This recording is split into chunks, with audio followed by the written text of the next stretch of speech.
We are about in the middle of the month of May now, so just in a couple days, we should be getting our new V-Jump scan, and it's the final V-Jump scan before E3, so it's a pretty exciting one. Usually the V-Jump scans around the time of E3 have things like game announcements if they're not going to be announced at E3. So for example, Shinobi Striker was revealed in V-Jump. But before we speculate about the potentially exciting new stuff, let's focus on Jump Force. So for this issue of V-Jump, as far as Jump Force is concerned, we should be getting our final DLC character of Pack 1. There seems to be 3 possible candidates for that slot. I'll provide the theories for each of them as I go over them. Majin Buu. The theory behind Majin Buu is that he ties in with the stage that's being released. The World Tournament Arena stage is being released in this next patch. It's totally free, anyone can get it. But the idea is that, well, if they're doing a Dragon Ball stage, they're going to do a Dragon Ball character, Majin Buu. And that was actually the theory that I agreed with until fairly recently. It just seems to make sense that when you look at the remainder of the packs, this pack would be like the Dragon Ball one with the Dragon Ball stage and Majin Buu,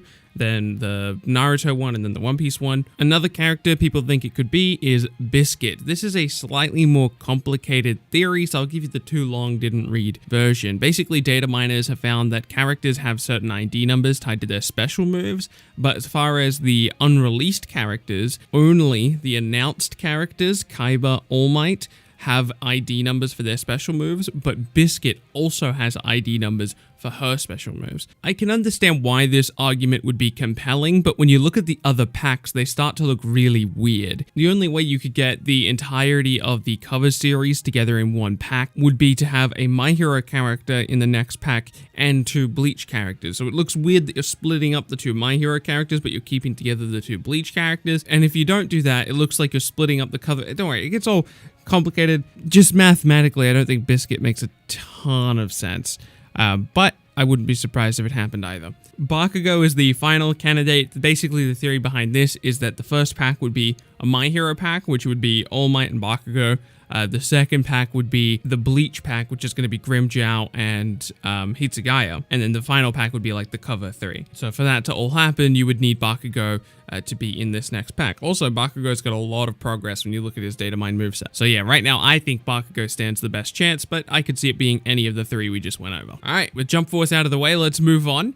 What else could be announced in this V-Jump? We know that Shinobi Strikers is getting another season of DLC, but we don't really have any details about it. Perhaps we could see something here, but personally, I don't think so. When the second season of DLC was announced, it didn't really sound like something that was happening anytime soon. I could be misinterpreting that, but when I heard them talking about season 2 of DLC, to me that came off as like, we're gonna do another season in the future, not necessarily right this instant. On the subject of Naruto, we are due a new Naruto game soon enough.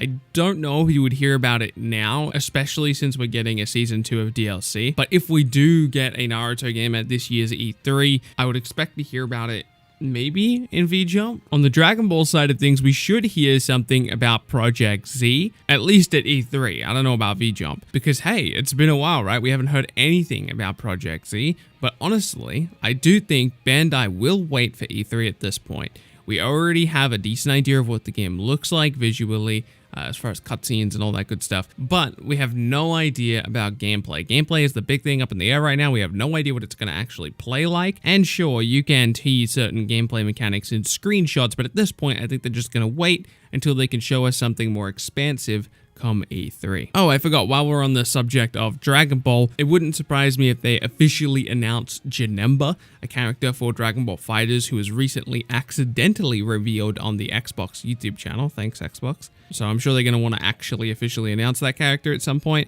Why not this issue of V-Jump? Now that we've talked about all the boring stuff, here's the thing that I wanted to talk about. One's Justice 2, baby! I need this game to exist. At this point, I'm just trying to purely will this game into existence. I do think there will be some My Hero Academia game that will tie in with Season 4. Regardless of what it is, I'll be ready for it. If a My Hero Academia game was to be tied into Season 4, it would need to already be in development, like right now. And Viking Studios or Bandai Namco put out that survey about One's Justice 2. I would expect to hear about it either at E3 or with this V-Jump scan. I'm hoping it's going to be this V-Jump scan so I can stop sitting here with my fingers crossed waiting for a new My Hero Academia game. And I do think there's a pretty good chance we hear something. in this V-Jump scan. But I won't be disappointed if we don't, because hey, we got E3, and I want them to make sure that this game is as polished as possible. So even if I have to wait until the end of Season 4, I'll wait until the end of Season 4. I just want this game. I need a new My Hero Academia game, please. And quickly before I go, I will say that I would very much like a new Black Clover game. I'm just not expecting anything. Wow, that was actually a lot of info to go over for a V-Jump scan. Wow, there is a lot to look forward to, or potentially look forward to, in this upcoming V-Jump scan, and I hope you're excited about it. As soon as we get the leaked scans, I'll be sure to let you know. If you're new around here, don't forget to subscribe for that. My name has been Bilbzy, and I'll see you in the next video.